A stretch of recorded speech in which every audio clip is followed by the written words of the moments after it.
I thought that it might be fun for you two to just talk to each other. If you want to present any more of your book before you do, feel free. Either one of you want to describe it more fully? I think will come up in conversation because I have questions, Megan. I have so many Mhm. questions and Oh, good. good questions. Excellent. Well, then take over. And I just want to say, how much I love this book. I love all your books, but it was so true when I was reading this. I kept thinking how different they are in concept and feel, and yet how much like similarity there was with the main character and having kind of escaped something. And also something I found really interesting. So you have the book within a book, and I don't really have that part, but there's kind of these snippets between each chapter that show what happened 20 years earlier with the media transcripts. But I was really kind of interested in this theme of that these characters kind of feel like they're characters in someone else's book or someone else's story. And I think your character says that, like Maggie says, she feels like she was like the character who her father presents is almost like a different person than how she views herself. So if I could just kind of jump in with a question, I'm wondering which you started with. Did you start with the past, or did you start like the father's book, or did you start with this character? I was going to originally write the father's book first, just write this whole spooky book with all the haunted house trappings and just have fun with it, and then write Maggie's side of the story. But I realized very, very early on that they're so interconnected to an insane degree that, to the extent where her father in his book will enter a room and then that chapter ends, and then we immediately go to Maggie in the present entering that same room, where it's like, I need to plan this out completely and I need to write them at the same time. And at first it was a bit hard to sort of switch voices to go back and forth, but then by the end I was so familiar with both of them that I could just very, very easily, put on my Maggie hat and be like, okay, I'm going to finish that chapter. Then put on, the hat of her father and be like, okay, I'm fixing this chapter. And it was a little bit, multiple personalities going on. But by the end, I was absolutely used to it. That is so cool. And it was so effective. You would kind of see, what happened in the past, and then she's in the same room and you're sort of like, don't go in there. I know creepy things that happen. Things are going to happen in there. Get out of the house, Maggie. Yes, that was what I was going for. I love that. It is very, very cool. I did have questions for you, but I don't know if we should like alternate, or do you want me to just dive in with my questions? I'll go into your so Okay. the sleepwalking. Okay. You had me scared to go to sleep because I would read it at night before bed, and just right before going to sleep, this little a thought would occur to me like, what if I go sleepwalking and what am I going to do in my sleep? And that was just so scary. So talk to me a little bit like how the sleepwalking plays into the book and where you came up with that really brilliant, unnerving idea. Thanks. So it actually, I didn't know that the book was going to be centered on sleepwalking when I started. I always start with character before story. So I was thinking about, this girl at the center of a huge media story. And I was thinking about what makes a story sensational and what makes you remember it. And I kept thinking about, for me, there was the story when I was growing up was the story of baby Jessica. And like, you could say that name and I remembered it. But it was really when I was watching a few years ago, I was really invested in following the Thai cave rescue. And that feeling when they were found and like how invested we became in following that. And I started to think about a character like that and what makes these stories kind of resonate and stand the test of time. And so I kept thinking about, it's almost like you can picture, it's a huge thing, but it's also a small thing. It's as simple as walking outside. It's as simple as just getting trapped when you're discovering something on your own, and that you can almost imagine it happening to you or somebody you love or your child.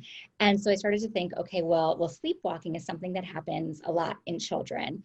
And so, that could be an element that I started with. And when I would tell people this idea, almost everybody had a sleepwalking story. They either knew somebody who did it or knew of somebody who did it, or they had a weird sleep story. Maybe it wasn't sleepwalking, but I realized there was this sort of universal element to it where there is this fear of what happens when we're asleep. What could happen to us when our consciousness is away, or what are we capable of? And, you know, my main character lives alone, so she doesn't really have anyone to protect her. But that kind of then kicked off the mystery in the present. So if you haven't read the book, the mystery in the present is that the main character starts to feel like she's been found and she's being watched, and she starts sleepwalking again, which she hasn't done in 20 years. And she wakes up standing over a dead body in her yard and realizes she's about to become the center of a very different type of story, murder investigation this time. And that's what kind of kicks off, you know, the external mystery in the present. But I think there's something just like you can imagine it could happen to somebody you know, or to yourself. And you don't, yeah, I just feel like there's something that we can kind of all relate to in that. Well, you've heard like the sensational stories of like people who like suddenly gain like 25 pounds and they don't know why. And then they figure out like, oh, they're sleep eating. Yes. Or the people who like wake up in a car, like driving, and then it's just, yes. And so it's so scary to think about. Like, it's so very rare, but Right. it's just sensational enough to be like, that's creepy. I don't want to wake up in a car on the highway. You know, And it is like, it is almost possible, right? Like you're like, yeah, I mean, I would hear about, you know, somebody would take like a sleep medication and they would, you know, wake up halfway on their way to work, something like that. It was, so I did a lot of research into various parasomnias, and I think I kind of, you know, made myself even more worried about things that might happen. Yeah. How did you sleep when you were writing this book? Yeah, well, I could sleep when I was writing it. It was when I was doing the research that, like, you know, all the wheels would turn. But I don't know if I told you this, but the first day I started reading your book, so it was before it got too creepy, I started having haunted house dreams, like immediately. Like I woke up and I was just like, my heart was pounding, and I was, you know, there's something about that haunted house element. And I think, you know, it's that same thing. We all kind of have a story about the supernatural or the paranormal, and you hear stories. So were you kind of, well, first of all, how did you sleep at night when you were writing this story? But were you inspired by specific things when you started this idea as well? Well, the inspiration, like the main thing was the Amityville Horror. Yeah. And I got the idea while listening to a wonderful podcast called Stuff You Should Know. And they do every week, they like do an episode about just random topics, and it's fascinating. And one of them was the Amityville Horror, and how the history of the house and the history of the book, and how, you know, this family claimed that these weird things happened, and they, you know, left, and they became famous, and everyone kind of thinks this is a hoax because what they say happened is insane, like demon pigs, like flies swarming the wall. It's so nonsensical.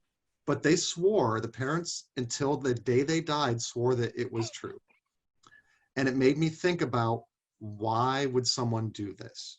Like, what reason did they have? And what must it be like for their children? Mm-hmm. And so that was the sort of the beginning. Like, I want to write a book about a child of an Amityville Horror type situation, trying to figure out why her parents did what they did. And at the same time, I wanted to pack in as many fun haunted house tropes as possible. And that was so much fun, because this book that her father wrote, you know, she thinks it's fiction. And so it's probably a little bit derivative of things that have come before it. And so I really wanted readers to sort of pick up familiar beats from other stories that he might have borrowed to craft his book. And so there's a blatant homage to Shirley Jackson's The Haunting of Hill House in there. Love that. And there's other fun things that I just really wanted, like Ouija boards. Of course, there has to be a Ouija board. You know, there's snakes. I was gonna say the snakes. That's all I kept thinking is the snakes. Yes. The snakes was the hardest part, because I hate snakes. I'm terrified of snakes. And I had to do a bit of research to be like, okay, what snakes are native to Vermont that could possibly be living in? And so I had to like Google snakes. And so I'm looking at the computer like this, like, I don't want to look at the snakes, but I have to look at the snakes. So I tried to write that stuff as fast as possible and just get it over with. But I knew that if I creeped myself out in writing it, that I was going to do the same for readers. So that's kind of why I went there with the snakes. Victory. Yeah, the snakes totally Yes. got me. Yes. No, I loved it. So I have kind of a writer question, because it's always my nosy question, especially because I love kind of, I think one of the hallmarks of the genre is there's all these little twists and turns along the way. So do you know when you start where you think the book is going to end up, or do you have parts that you know, or what's your kind of process like there? I generally know the whole entire thing. I'm a very big outliner. And so when I come up with an idea, like my second question is this idea feasible and what happened? Mhm. So it really, I try to decide very early on, like what's going on here. And so in this case, I absolutely did know the different, and it helps me sort of lead readers down the wrong path because I love doing that. I love them having them think like, I know exactly where this is going, yawn, and then it's like, no, you do not. And speaking of twists, the one in The Girl from Widow Hills, like that, I mean, I can't give away, I can't say anything without spoiling anything, but it just like, I might have been like, holy blank when I got to that part, because kudos. Thank you. Well, that's how I feel about yours. I think I've like tweeted you in the middle of other of your books where I was like jaw on the floor. So yeah, and I think it's like that tricky line of like, you want it to make sense that you've been building your way there the whole time and yet still kind of come as a surprise. So, I love hearing about the process of, how people get there. It's cool. Well, when we first met at Mhm. Morristown Festival of Books, Yes. and we were on a panel together, and you said that you did not outline all the missing girls. No. And I just thought of any book that, like, because you told it backwards and so brilliantly. So do you still not outline? No, I don't. And I've come to accept it as that is my process, because, and I think it's because I start with character before story at all. And so for me, my first drafts are kind of figuring out who my characters are, what their relationships are like. And this book in particular, I did figure things out early on. I mean, there are Oh, other books where I've gotten a whole draft in and I'm like, I don't know if that was the right direction. Or, you get to the halfway point and you're like, I feel like I should know by now who did it. But I like to kind of channel that uncertainty with the main character. It helps me because, I feel like if I can connect to that authentically, then I can write her distrust and her fear authentically. So I find that first half of the book really fun where you're kind of discovering the puzzle pieces. And then the work for me comes in later drafts. And I guess because I don't do a lot of upfront planning, sometimes it takes me many more drafts than I would like it to take to get to the finished product. But it just, I just don't have the mind where I can see everything up front. I can kind of see the character arc and where I want them to get. So I usually have an idea of where I want the character to end up at the end, but not the plot of how they're going to get there, if that makes and sense. it's whatever works. And this is why, Yeah. like, you see sometimes on Twitter, an author will be like, oh, this is how you do this. And I Right. just think that that kind of advice is so not helpful because everyone has to figure out their own way to write. And there is no one correct way. Like you must do it this way. It's whatever works for you individually. Yeah, I And so love that. I think it's great to like just sit here and like talk with other authors and be like, how do you do it? right. I know. Like, tell me your hints. Tell me what you do. Maybe yes.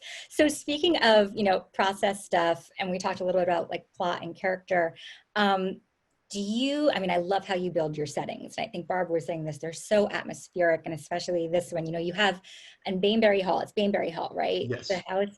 And I think even Lock Every Door was set in like a larger apartment complex, The, right? the, the Dakota, but not the Dakota. Right, right. So how do you go about crafting your settings? Do you do that beforehand as well, or do you see everything and then just kind of write it? How do you come up with I it? do like to do a little play imaginary architect. Yeah. Sometimes it's just for fun. Like, with Lock Every Door, I really wanted gargoyles on that building. I wanted it to be like, old time elegance and Mhm. also creepy. Yeah. And so with Bainbury Hall and Home Before Dark, it really was, okay, I need a house. And I didn't model it after any particular house. Like it just really was just taking bits and pieces of lots of things. Like I added on the third floor, there were windows that looked like eyes. And that was sort of a nod to the house in Amityville Horror, which had these iconic windows. And just sometimes it was, what can serve the plot?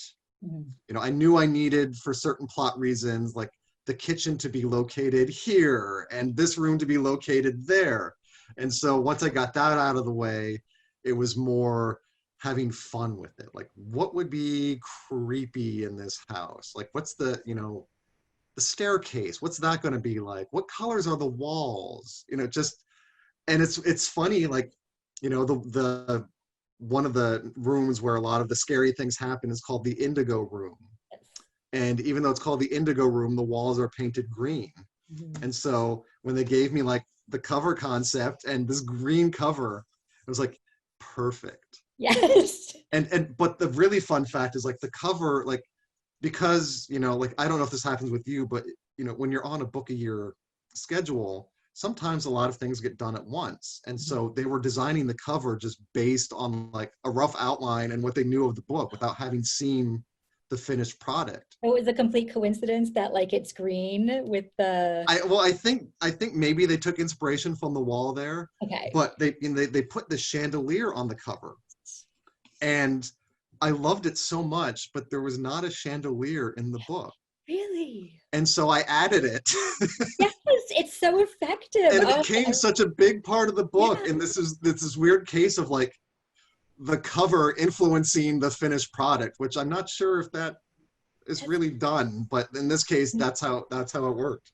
I love that. That is really cool. So are titles the same for you? Do you know your title at the start, or is Oh that? gosh, no. My titles, I have not. Do your titles change? Oh, this is like the only book I've ever come up with the title for, because I felt like it kind of wrote itself, where, you know, she's known as the girl from Widow Hills, and I was like, I think that's the title of the book. But no, that every other title has completely been a much longer process, much longer. Yeah, for me, Yeah. Final Girls was the only title that wasn't changed. And that's ironic because there's a movie called The Final Girls. And I was surprised like they didn't want to change that one. I'm like, yes, because I can't think of another title. But for all the other ones, there have been several like title discussions. And so with this one, I didn't even bother Yeah. because I knew it was going to come later. So I wrote it just like Untitled, yeah, book number 4. Here we go. Yeah. And then afterwards, you know, in the revising process, I came up with, because I had that, you know, Into the Woods in my head for some reason, because like the house is like, they're surrounded by woods. And so that was always in my head, like Into the Woods and Out of the Woods and Home Before Dark. And that one, oh, that might work. Yeah. So that's really how that title happened. Yes. Okay. Way at the end of the process.